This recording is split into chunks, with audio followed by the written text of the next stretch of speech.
Guys, may nakita ako bigla dito na isang German Shepherd na hawak ni Albert dito sa atin sa Manalo Resort Hotel, swimming pool area, playground area, at nandito sila. Sino yan, bro? Dali lang. Sino yung gwapong-gwapang German Shepherd na yan? Si Zoro. Zoro? Ano yan, sa client? Client po.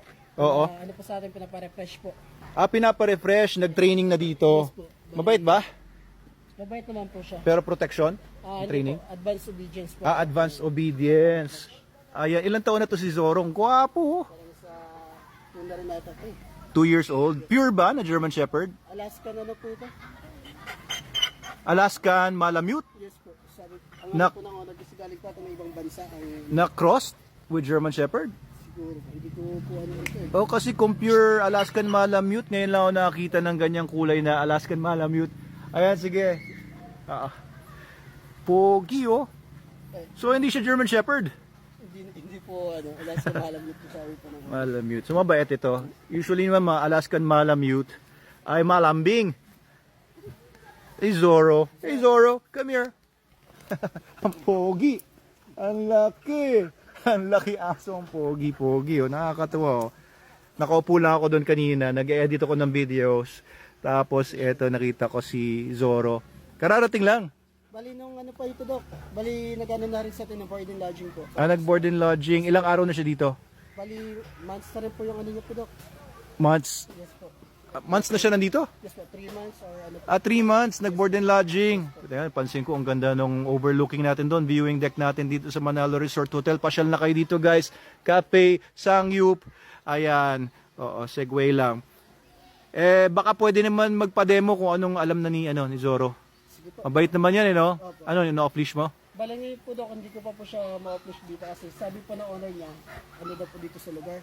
Kumbaga sa full daw, kailangan na po sanayin kasi nakatakot yung daw po siya. Natatakot. So, first time ni Zoro na nandito. Good afternoon po. Siya ma-publish po. Ay, pa-picture po. Sige po. Opo. Ano ko na kayo sa ano ah. Oo, nag-swimming po ba kayo? Kasi nagpa-estimate sa akin ng cover ng video kay ko, coveran daw. Sige po. Sige po, thank you po. Vlog niyo siya eh. Lagi kayo nanonood ng vlog. Lagi daw nanonood ng vlog si Sir. Thank you po. Ayan, sige. So, ngayon, pinapamiliarize mo siya. Familiarize lang po mo. Oo, sige. Kasi takot po daw po siya. Ilang taon na to? Pagkakaano ko dito, parang nasa 2 ata po. 2 years old? Pagkakas po ganun. Ganda, oh. Parang German Shepherd talaga kasi yung kulay niya, yung tindig niya. Ganda. Grabe, good boy Zoro. So pinapamiliarize mo, sige. Gawin mo lang yung dapat mong gawin. Susundan lang ita. Ang mga Alaskan Malamute, guys, para din silang mga Siberian Husky. Pero they are generally bigger in size.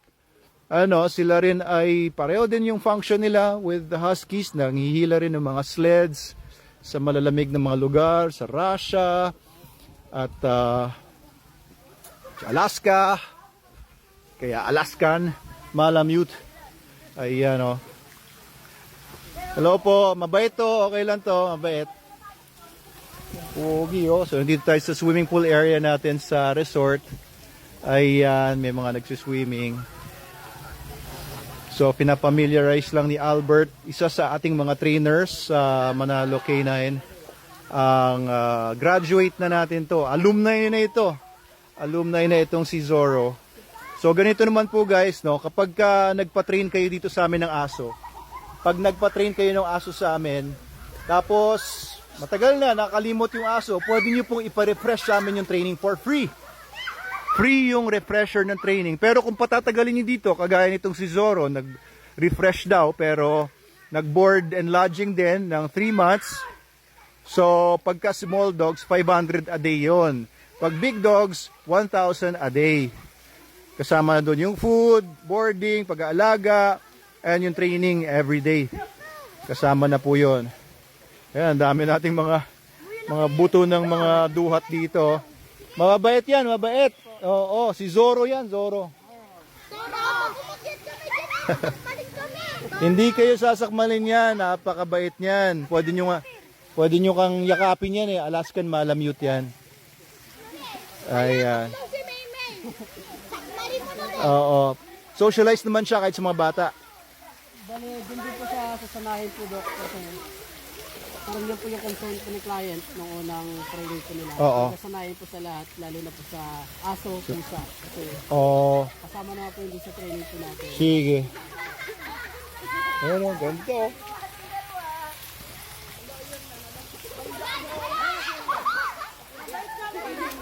Oh, mabait yan, mabait.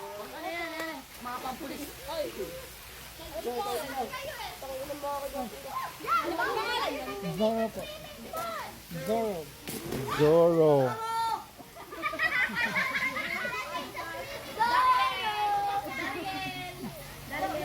Iniba ang pangalan ah. Okay, so ayan po guys. Gusto ko lang ipakilala sa inyo ang isa sa mga trainees natin. Right now, we have more than 30 dogs na pinapatrain sa amin mula sa mga clients. Ayan, so yung 30 plus dogs na pinapatrain sa amin ay tinitrain sa obedience, basic obedience, advanced obedience, protection, advanced protection. Ay, dumating din si Ragnar. Papakilala ko yun naman sa inyo ang aking aso, my personal dog na sa bahay. Baka kilala nyo pa si Ragnar. Eh, Ragnar! Ragnar, grabe ang lapad nga ni Ragnar ah. Eh, Ragnar! Eh, nakikilala mo pa ako, ang tagal niyang wala sa bahay. Grabe ang lapad nga oh. Grabe. Parang di na ako nakilala ah. Or ano, parang na-stress. Sobrang taas ng ano, sa ano po Dok, sa biyahe. Sa biyahe? Oh, tanghaling tapat niyo binahe oh. Kapal ng baliwa. Ragnar! Eh! Kaya pagpahingahin muna natin siya. Tubig, tubig. Pahin namin. Ako po ng konting tubig. Nabigyan mo na? Ang kapal oh. Grabe ang pogi na ni Ragnar. Pero parang indifferent na siya sa akin. Ba't ganun? Ha? Sino ng boss niya ngayon? Ikaw? Si Raymond po yung Si Raymond? nag-handle. O balita ako, ano, matapang daw siya sa iba.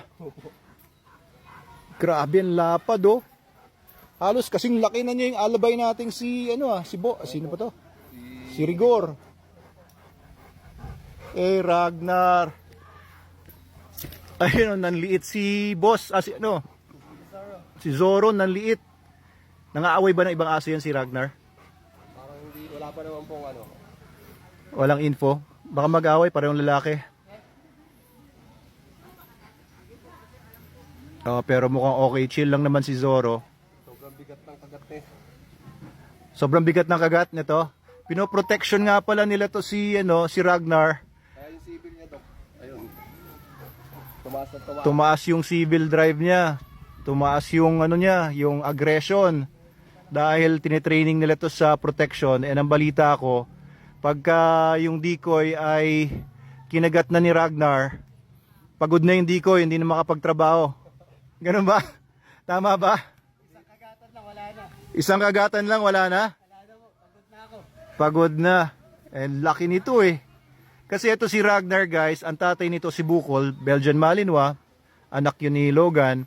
So ang nanay nito ay si Tatiana, yung ating Caucasian of Charka.